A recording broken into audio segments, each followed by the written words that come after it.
کسی دیوار کے پاس جاتی ہوں تو دیوار مجھ سے باتیں کرتی ہے، کسی درختوں کے پاس جاتی ہوں تو وہ درخت کے پتے جھک کر مجھے سلام کرتے ہیں، ستاروں کو دیکھتی ہوں تو ستارے مجھے سلامی پیش کرتے ہیں، یہاں تک کہ ان کی سہیلیوں کے ساتھ کنویں کے پاس پانی لانے کے لیے جاتی بی بی آمنہ، ان کی سب سہیلیاں رسی لے کر ڈول لے کر پانی سینتی تھی، لیکن بی بی آمنہ جب کنویں کے پاس جاتی تو پانی خود ابلتا ہوا اوپر آ جاتا تھا۔ یہ باتیں جب بتائی تو عبد المطلب بھی سمجھ گئے کہ یہ جو ہے کوئی استعمال کرنے والا خوشبو نہیں ہے، یہ تو میرے آنے والا کوئی معزز مہمان کی سب علامتیں ہیں۔ اب جیسے جیسے وہ وقت آیا جس رات میں میرے اور آپ کے آقا حضرت محمد الرسول اللہ صلی اللہ علیہ وسلم کو اس دنیا میں تشریف لانا تھا، تو تمام کتابوں کے اندر لکھا ہوا ہے کہ اس رات کے اندر پوری دنیا کے اندر ایک عجیب انقلاب پیدا ہوا۔ ملک فارس میں لوگ آگ کی پوجا کرنے والے، ایک بہت بڑا ان کا آتش کدہ تھا، اس کے اندر انہوں نے آگ جلائی تھی، بہت بڑی بڑی لکڑیاں لا کر ڈالتے، آگ جلتی رہتی، لوگ آگ کو خدا سمجھ کر اس کی پوجا کرتے تھے، اس آگ کی تپش کو کم ہونے نہیں دیتے تھے، باقاعدہ لوگ اس کے لیے باری باری طے ہوتے تھے، ذرا آگ ٹھنڈی پڑنے آتی تو فوراً لکڑیوں کو ڈال کر آگ کو گرم کیا جاتا تھا، کبھی بھی ایک منٹ کے لیے آگ کو کم ہونے نہیں دیتے تھے۔ اس طرح وہ لوگ 1000 سال سے کرتے آ رہے تھے، لیکن جس رات اللہ کے نبی پیدا ہوئے اچانک وہ رات ساری کی ساری آگ بجھ گئی، کتنا بھی جلانے کی کوشش کی آگ نہیں جلی۔ تو وہیں پر ایک سمندر تھا جس کو دریائے ساوا کہتے ہیں، اور وہ لوگ شرک کی رسمیں اس سمندر کے اندر جا کر کیا کرتے تھے، اپنے پیدا ہونے والے بچوں کو اس میں ڈباتے تھے اور خود جا کر ڈوبتے تھے۔ عجیب عجیب اس سمندر کے تعلق سے ان کی من گھڑت عقائد تھے۔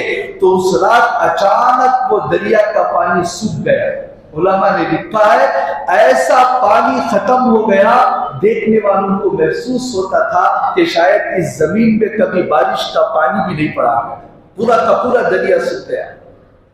لوگ حیران ہو کر بھاگے ہوئے بادشاہ کے پاس گئے، وہاں بادشاہ نوشیروہ اس کا محل تھا، اس محل کے اوپر اسے بڑا ناز تھا، آج بھی اس کے محل کی کچھ دیواریں موجود ہیں۔ لوگ آپ یوٹیوب کے اندر اور گوگل کے اندر بھی سرچ کر کے دیکھ لیں، اتنی موٹی موٹی دیواریں ہیں کہ باقاعدہ اس دیوار کو توڑنے کے لیے کئی مشینوں کے ذریعے کام کیا گیا، تو یہ دیوار توڑنا بھی مشکل ہے۔ بہت عالی شان محل اس نے بنوایا تھا، کسریٰ کا محل، بہت ناز تھا اس کسریٰ کو اپنے محل پر۔ تو اچانک اس رات کے اندر اس محل کے اندر کئی جگہ پر شگاف آ گیا، چڑیاں کھل گئی۔ آج بھی اس کی چڑیاں جو اللہ کے نبی کے پیدا ہونے کے رات میں جو چڑیاں کھل گئی تھی، اس کے دیواروں میں آج بھی وہ چڑیاں موجود ہیں، اور بڑے بڑے کنگورے وہاں پہ جو کھڑکیاں لگائی تھی اس نے روشن دان کی طرح، ایسے 14 کھڑکیاں اوپر سے نیچے گر گئی۔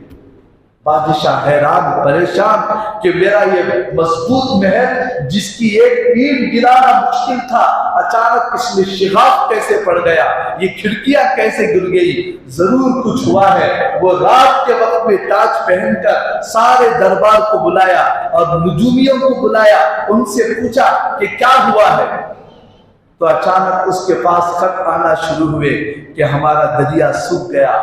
تو وہاں سے آتش کدہ کی خبر آئی کہ وہاں فارس کا آتش کدہ بالکل بجھ گیا ہے اسی رات میں۔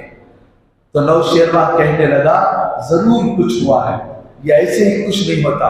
تو اس نے ایسے مذہبی معاملات میں رائے مشورہ کرنے کے لیے کچھ لوگ تھے، ان کو بلایا۔ تو انہوں نے کہا کہ ہم نہیں پہچانتے، ایک بہت بڑا آدمی ہے جو پرانی کتابوں کا عالم ہے، جس کو ابن المسیح کہتے ہیں، اس سے جا کر معلوم کر لو۔ تو اس کو بلایا گیا کہ ایک ضروری مسئلہ پوچھنا ہے. اس نے کہا مجھے معلوم ہے تو بتا دوں گا، ورنہ جس کے پاس تمہارا مسئلہ حل ہوگا اس کا نام بتا دوں گا. لوگوں نے یہ مسئلہ پوچھا کہ اس طرح کیوں ہوا؟ تو اس نے کہا کہ مجھے بھی اس کا علم نہیں ہے، البتہ میرے ایک ماموں ہیں، وہ ملک کے شام میں رہتے ہیں اور وہ بہت بڑے جادوگر ہیں اور ان کی عمر 700 سال ہے، اگر ان کے پاس جائیں گے تو آپ کا جواب مل جائے گا.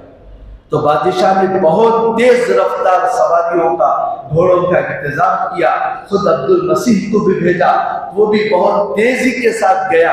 تو جا کر وہاں ستیح اس کا نام تھا، اس سے ملاقات کرنے کے لیے گئے. تو اس کے بارے میں کتابوں میں لکھا ہے وہ ستیح جو تھا اس کو ہاتھ نہیں تھے، پیر نہیں تھے، بس یہ گوشت کا ٹکڑا تھا. جیسے بوننے سے پیس ہوتی ہے ایسا ایک گوشت کا ٹکڑا تھا، اور اس کے سینے میں بھی سر وہیں پر تھا، بس پیشاب پاخانہ اسی سے کرتا تھا اور بڑا خراب جادوگر تھا. اور جب اسے غصہ آتا تو وہ چہرہ جو ہے ذرا سینے سے خود بخود اڑ جاتا تھا، ورنہ بس ایسے ہی بستر پر پڑا رہتا تھا. تو وہ ستیح کے پاس لوگ آئے پریشان ہو کر. سو ستیح کے پاس آتے ہی اور ابھی اس سے سوال بھی نہیں کیے، وہ ستیح خود کہنے لگا تم اسی لیے میرے پاس آئے ہو کہ فارس کا آتش کدہ کیوں بجھ گیا ہے، دریائے ساوا کیوں سوکھ گیا ہے، اور نوشیروان کا محل اس کے اندر شگاف کیوں آ گئے ہیں، اس کے کنگورے اوپر سے ٹوٹ کر کیوں گر پڑے ہیں، اسی کے بارے میں معلوم کرنے کے لیے آئے ہو نا؟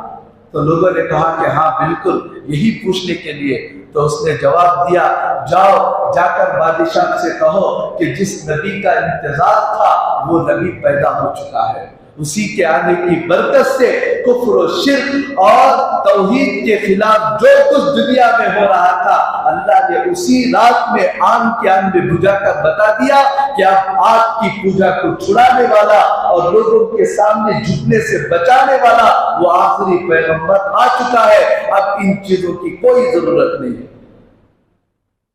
تو میرے نبی کے آنے سے پہلے دنیا کے اندر عجیب انقلاب، اور نبی جس رات میں پیدا ہوئے ہیں، جس رات میں پیدا ہوئے ہیں، لکھا ہے کتابوں میں کہ نبی کے گھر کے اندر اتنا اندھیرا تھا کہ چراغ جلانے کے لیے نبی کے گھر والوں کے پاس تیل نہیں تھا. حضرت عبد الرحمن بن عوف رضی اللہ عنہ کی ماں اور حضرت عثمان بن العاص رضی اللہ عنہ کی ماں، ان دونوں کی مائیں وہاں پر موجود تھی.